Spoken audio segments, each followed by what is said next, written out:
حضور اکرم صلی اللہ علیہ وسلم ایک بار راستے میں تشریف لے جا رہے تھے۔ ایک صحابی سے حضور اکرم صلی اللہ علیہ وسلم کی ملاقات ہوئی تو اس صحابی نے آپ صلی اللہ علیہ وسلم کی خدمت میں 2 مسواکیں پیش کی۔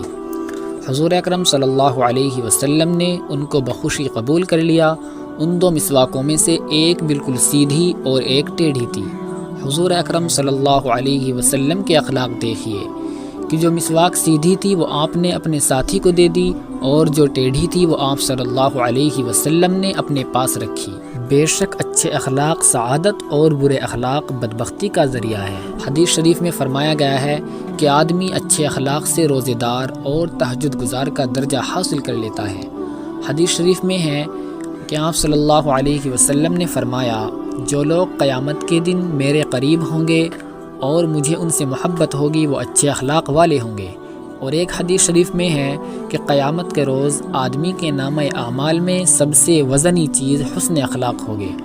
قرآن کریم میں لوگوں کے ساتھ برتاؤ کے بارے میں فرمایا گیا ہے، وَقُولُوا لِلنَّاسِ حُسْنًا، کہ لوگوں کے ساتھ اچھے طریقے سے بات کرو۔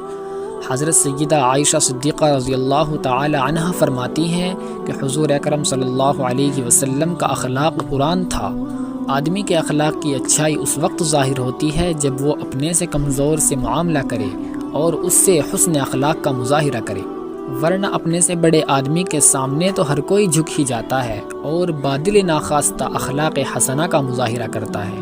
اس لیے اپنے زیر دست لوگوں سے معاملہ کرتے وقت ہم کو اخلاق حسنہ کا دامن نہیں چھوڑنا چاہیے۔